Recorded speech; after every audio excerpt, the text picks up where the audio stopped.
Bienvenue sur cette chaîne de bricolage. Aujourd'hui on va parler vélo. Je viens de m'acheter le pied Lidl qui permet de supporter les vélos pour faire la maintenance.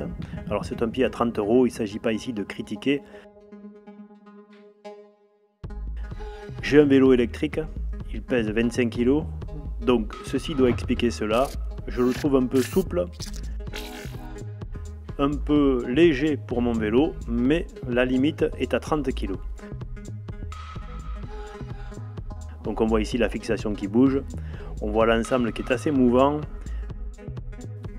Le mécanisme qui permet de maintenir le guidon en place et donc la roue avant à peu près stable est un petit peu léger.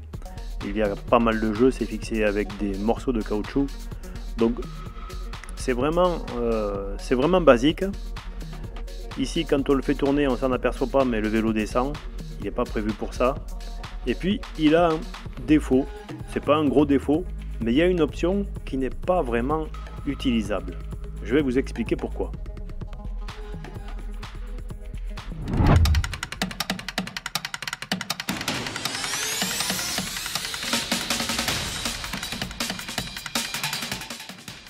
Quand on travaille d'un côté du vélo et qu'on a le boîtier de l'autre, eh bien c'est pas facile d'aller chercher les trucs parce qu'il est là et pourtant je l'ai monté au maximum.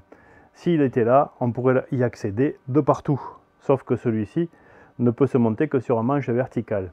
Et on est des fois amené à travailler de ce côté ou à travailler de celui-là. De celui-là ça va parfaitement, de l'autre ça ne va pas. Donc je préfère avoir quelque chose ici à hauteur d'homme. On me demande parfois comment je fais pour construire les modèles en 3 dimensions que j'imprime. Quels sont les outils que j'utilise et qu'est-ce qui se passe en fait avant que la pièce soit imprimée. Alors j'utilise un logiciel qui n'est pas fait pour ça, c'est un logiciel de conception qui sert aux bandes dessinées, c'est Blender 3D. Il y a bien sûr Fusion 360, il y a plein de logiciels de conception, mais moi j'ai l'habitude de celui-là. Et ça commence toujours par là, en création d'un modèle en 3 dimensions qui permet ensuite de définir une impression, de le mettre dans ce qu'on appelle un slicer. C'est un outil qui permet de couper le modèle en tranches de manière à pouvoir l'imprimer, parce qu'une imprimante 3D à filament, elle n'imprime que des couches. D'ailleurs les imprimantes résine aussi, mais ça fonctionne par couches. Donc on va définir ici d'abord le placement sur le plateau dans le volume d'impression possible, et on va définir des couches, des résistances, des épaisseurs de parois, des vitesses, des hauteurs de couches, des largeurs, du remplissage, enfin tout un tas de paramètres qui vont faire qu'on va arriver derrière à avoir une pièce.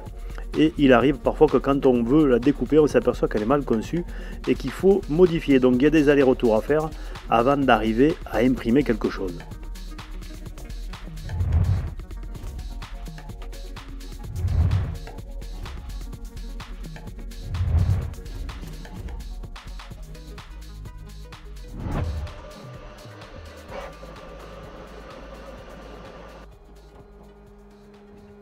Et voilà la dernière pièce qui vient de s'imprimer.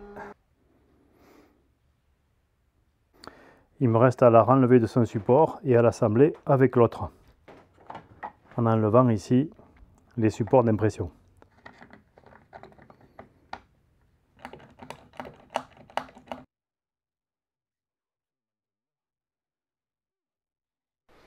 Bon, finalement, ça n'a pas tenu. Dès qu'on appuie dessus pour le rentrer, eh bien ça se casse. Donc je vais coller tout ça. J'ai donc cherché une autre solution pour faire cette petite boîte et j'ai décidé de mélanger du bois et du PETG. D'abord en bois, je vais faire une caisse. Je la fais dans du contreplaqué de 5 mm que je découpe au laser. C'est un nouveau laser que j'ai, il est fabuleux pour découper 5 mm, une seule passe suffit, et ensuite avec l'imprimante j'imprime des supports en PETG. Et cette boîte, je vais la poser sur 2 supports comme ça, pincés sur le tube horizontal. J'aurais pu imprimer les deux à la fois sur la même plaque, mais j'ai préféré en faire un pour voir le résultat et éventuellement faire des corrections. Mais là, je n'ai aucune correction à faire. C'est du PETG, c'est souple, c'est durable, ça va très bien aller.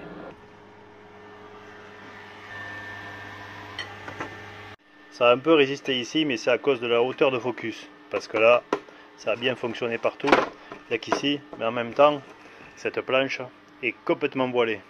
Donc forcément, le focus n'est pas bon.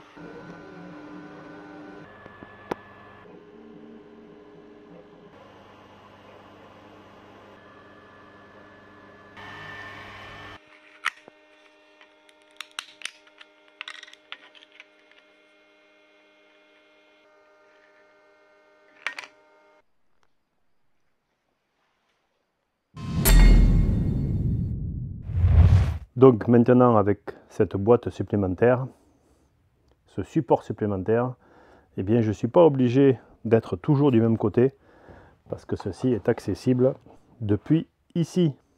Je ne l'ai pas collé. Je pense qu'il va falloir que je mette un revêtement à l'intérieur pour éviter les salissures. Mais avec ces deux plateaux, je vais pouvoir y mettre tous ces outils à l'intérieur. Voilà, je peux refermer. Alors là, je fais attention parce que c'est pas collé. Avec un petit décor dessus, ce sera encore mieux. Bien entendu, je garde celui qui est dessous.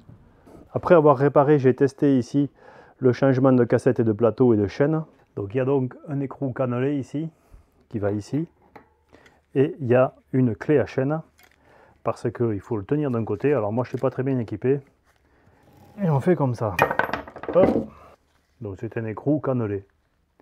Ce qui est dommage, c'est que je n'ai pas pu remplacer que ça, parce que ça, c'était encore bon. Dans le kit, donc, il y a ça, avec le dernier pignon ici, l'écrou. Hop, hop, hop, hop, hop, hop. J'ai crevé. J'arrête pas de crever en ce moment, je ne sais pas ce qui se passe. Donc, je vais pouvoir réparer. Je ne vais pas le jeter parce qu'il est bien pratique. Et puis surtout, celui-là, il est en PLA, il est en plastique.